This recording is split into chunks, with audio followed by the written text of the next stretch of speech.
नमस्कार, राज की बात में आपका स्वागत है।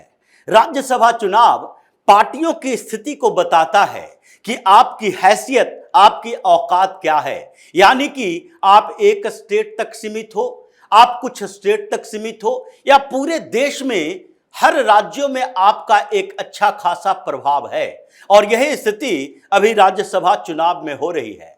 कांग्रेस की स्थिति इतनी कमजोर है कि जहां पर इसके पास बहुमत है वहां भी डर पैदा हो गया है। राहुल गांधी ये सोचने पर मजबूर हो गए हैं कि क्या इनके विधायक इनको साथ देंगे। चुनाव चल रहा है, वोटिंग चल रही है और कांग्रेस में इस बात की चिंता भी है, परिणाम हमारे प्रतिकूल ही आना है, अनुकूल तो आना नहीं है। जहां इनके पास फुल मेजॉरिटी है, यानी एक राज्यसभा सीट ये जीत सकते हैं, वहां के विधायकों को भी रिसोर्ट में ले जाकर अरेस्ट कर रहे हैं। वहां के विधायकों को भी सीधे रिसोर्ट से वोटिंग सेंटर पर लाके उनके ऊपर आरोप लगा रहे हैं कि देखो ये 5-5 करोड़ रुपया इन्हें ऑफर दिया जा रहा था वोट करने के लिए। कहीं इनके विधायक गायब हो गए हैं, नॉट रीचेबल, अनट्रेसेबल, कहीं उनका अता पता ही नहीं है। वोटिंग सेंटर पर आएंगे, किसे वोट देंगे ये इन्हें पता नहीं। इसीलिए राहुल गांधी जो संसद के अंदर हंगामा करते हैं, जो विवाद पैदा करते हैं, कियोस्क पैदा करते हैं और दिखाते हैं कि नहीं नहीं 99 सीटें हमने लोकसभा में जीत ली, तो ये कांग्रेस की पार्टी पूरे देश की दूसरी सबसे बड़ी पार्टी बन गई। ये दूसरी सबसे बड़ी पार्टी नहीं है, बल्कि वो पार्टी है जिसका फुटप्रिंट भी कई राज्यों से गायब हो चुका है। अभी 37 सीटों पर राज्यसभा चुनाव, और कांग्रेस के हालात को देखिए, स्थिति देखिए कि कई राज्यों में तो एक गायब ही है, एक भी सीट के लिए तरस रही है। वहां पर उम्मीदवार भी खड़ा करने की क्षमता नहीं है। बिहार की 5 सीटें, लेकिन कांग्रेस साफ, वहां पर जो चुनाव चल रहे हैं उसमें कांग्रेस के विधायक के ऊपर राजद भी भरोसा नहीं कर रहा और 3 विधायक पहले ही गायब हो गए, क्योंकि एनडीए को 5वीं सीट जीतने के लिए 3 ही विधायक की जरूरत है। आप ओवैसी से सेटिंग गेटिंग कर लो, ओवैसी पलटी मार ले, वो ओवैसी जिसके 4 विधायकों को पिछली बार राजद ने हड़प लिया था, अपनी पार्टी में शामिल कर लिया। चुनाव के दौरान चीख चीख कर कह रहे थे कि ये वही राजद है जो मुसलमानों की बात नहीं करती, बल्कि केवल मुसलमानों का वोट लेती है, इसलिए हमें सपोर्ट करो। सपोर्ट तो किया, मुसलमानों ने ओवैसी को सपोर्ट किया, लेकिन किसके खिलाफ? भारतीय जनता पार्टी के खिलाफ या राजद के भी खिलाफ, कांग्रेस के भी खिलाफ। लेकिन इस समय जबकि इनके कोई उम्मीदवार ही नहीं है, फिर भी हम सारे विधायकों को सपोर्ट में ले आएंगे, राजद के कैंडिडेट को सपोर्ट करेंगे, क्योंकि आगे कुछ दूसरे खेल में शामिल होना है। ये भारतीय जनता पार्टी की बी पार्टी ये लोग कहता है, लेकिन ओवैसी ए पार्टी ही है। और ये पार्टी का मतलब वो सो कॉल्ड सेकुलर गैंग का हिस्सा। जहां जहां जरूरत होगी इस पूरे गैंग को ओवैसी के समर्थन की सरकार बनाने के लिए वहां ये समर्थन देगा। मुस्लिम वोट स्प्लिट ना हो, इसके कारण तेलंगाना में कांग्रेस को सपोर्ट करता है, पहले बीआरएस को सपोर्ट करता था। आंध्र प्रदेश में ऐसे ही पर्दे के पीछे से कांग्रेस को सपोर्ट करेगा, क्योंकि भारतीय जनता पार्टी जीत ना पाए, फिर भी ये लोग कहता है नहीं नहीं ये भारतीय जनता पार्टी की बी टीम है, ये ए टीम है, और वो भी ए टीम मुस्लिम पार्टियों के समर्थन करने के लिए मुसलमानों का ए टीम है, जो कि इसी सो कॉल्ड सेकुलर गैंग का हिस्सा है। लेकिन खैर बिहार में इससे कोई फर्क नहीं पड़ेगा, क्योंकि भारतीय जनता पार्टी यानी एनडीए को 5वीं राज्यसभा सीट जिताने के लिए केवल 3 अतिरिक्त वोट चाहिए, और कांग्रेस के ही 3 विधायक गायब हैं। अभी तो राजद की काउंटिंग भी नहीं हुई है कि कितने विधायक गायब होंगे, या फिर वोटिंग सेंटर पर जाने के बाद जब वोट देंगे तो किसके पक्ष में देंगे, अंतरात्मा की आवाज सुनकर, या फिर गड्डियां लिफाफा लेकर, या फिर इस बात का आश्वासन लेकर कि आगे सरकार में आपकी भी भूमिका होगी इनडायरेक्टली, कमेटियों में आपको भी जगह मिलेगी, कोऑपरेटिव में आपको भी जगह दी जाएगी, आपके क्षेत्र में बेहतर सुविधाएं दी जाएगी, आपकी औकात बढ़ जाएगा। ये आश्वासन के साथ या फिर कुछ और आश्वासन के साथ, कुछ मेन गेन के साथ, ये अभी परिणाम के बाद पता चलेगा। लेकिन खेल तो बिगड़ा हुआ है। और कांग्रेस की स्थिति देखिए, बिहार में 5 सीट राज्यसभा का चुनाव हो रहा है, एक भी उम्मीदवार नहीं, हैसियत ही नहीं है। असम में 3 सीट पर राज्यसभा का चुनाव हुए, लेकिन एक सीट पर भी कांग्रेस की हैसियत ही नहीं कि वो कैंडिडेट भी खड़ा कर सके।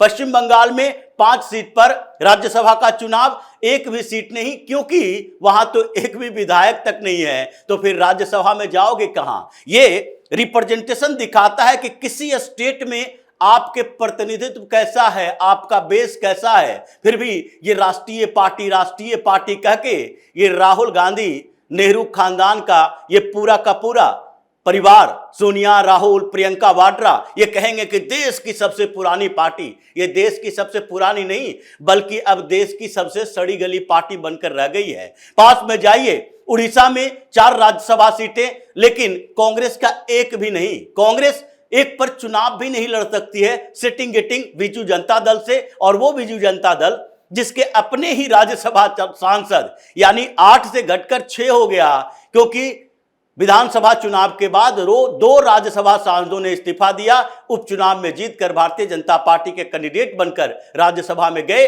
और बीजू जनता दल कुछ नहीं कर पाई। अभी की स्थिति यही है कि एक राज्यसभा सीट पर पेच फंसा हुआ है, दोनों मिलकर भी जिता नहीं पाएंगे, क्योंकि वहां पर जो राज्यसभा के चुनाव से पहले रिसोर्ट पॉलिटिक्स किया गया और कांग्रेस के विधायकों को कर्नाटक ले जाया गया। 14 में से 5 ही विधायक जा पाए, 8 विधायक पहले ही कह दिया नहीं हम नहीं जाएंगे।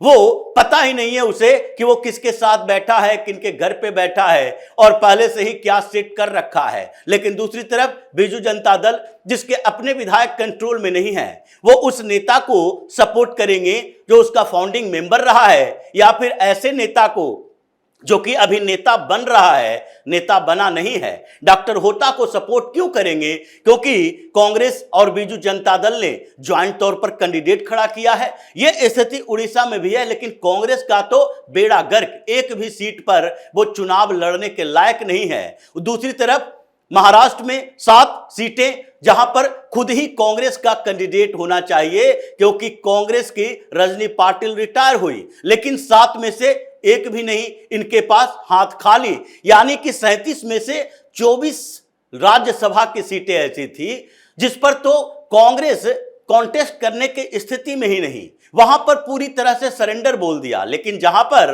स्थिति है वहां पर क्या हाल है? वहां पर भी इनका वही हाल है।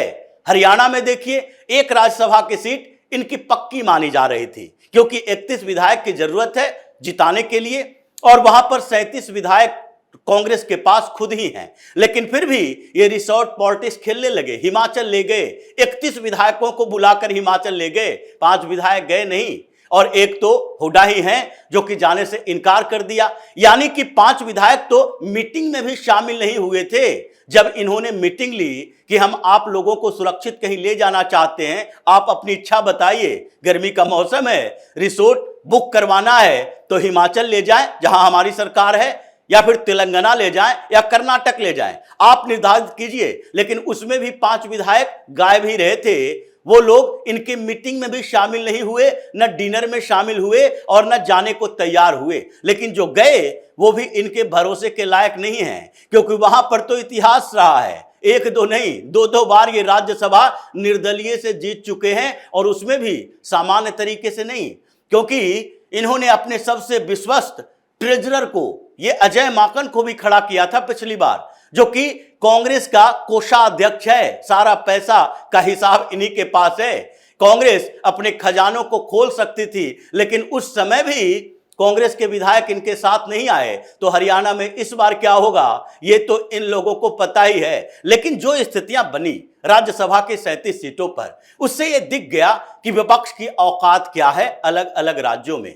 तमिलनाडु में हालांकि इनके पास कुछ मिला, लेकिन और सब राज्यों में क्या स्थिति रही, ये कांग्रेस को देखकर या फिर ये संख्या देखकर राहुल गांधी को शर्म आनी चाहिए कि आप कितने राज्यों में अब पूरी की पूरी तरह से आधार खो चुके हो। बिहार में आधार खो चुके हो, अब लोकसभा में क्या सोचकर 40 सीटों पर दावेदारी में जाओगे? 2029 की तैयारी कर रहे हो, पीएम इन वेटिंग बताते हो, वहां पर ये निर्धारित करते हो नहीं, एनडी अलायंस की पार्टी जो है वो सारे हमको प्रधानमंत्री का उम्मीदवार बता दे, लेकिन 40 सीटों पर तो आप गायब हैं। 42 सीटें ये पश्चिम बंगाल में, एक भी रिप्रेजेंटेटिव नहीं है आपका वहां। लोकसभा में भी गायब, विधानसभा में भी गायब।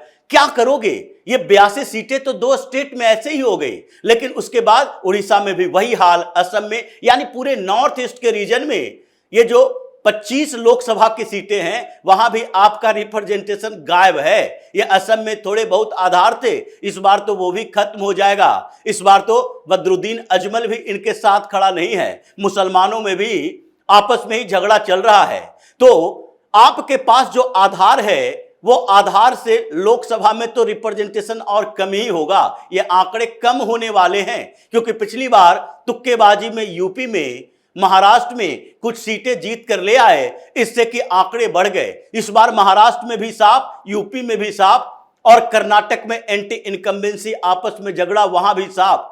तो ये केरल का झुंझुना लेकर 10-15 सीटों के साथ घूमते रहो, जो स्थितियां अभी पनपी है। इसलिए राज्यसभा चुनाव में जिस तरीके से प्रधानमंत्री मोदी ने अमित शाह को जिम्मेदारी दी, अमित शाह ने जो स्ट्रेटजी बनाई, उससे ये तो धाराशायी हो गए। लेकिन इंडी अलायंस की पार्टियां भी अब पक्ष में आई, क्योंकि शरद पवार को राज्यसभा भेजने में जितनी भूमिका कांग्रेस या यूबीटी की है, उससे बड़ी भूमिका भारतीय जनता पार्टी की है। क्योंकि अगर भारतीय जनता पार्टी ने कैंडिडेट खड़ा कर दिया होता, शरद पवार राज्यसभा नहीं जा पाते। महाराष्ट्र में यूबीटी के अंदर यह चर्चा चल रही थी कि हम क्यों सैक्रिफाइस करें राज्यसभा की सीट, वो भी शरद पवार के लिए, जो कभी भी पलट सकते हैं, जो सीक्रेट डील करते हैं मर्जर प्लान पर और हमें कॉन्फिडेंस में भी नहीं लेते। यानी कि यूबीटी के नेता क्रॉस वोटिंग करते, लेकिन भारतीय जनता पार्टी ने स्मार्ट तरीका अपनाया और कहा नहीं, राज्यसभा जाने दो, ये बुजुर्ग नेता हैं, अब अंतिम ही राज्यसभा होगा,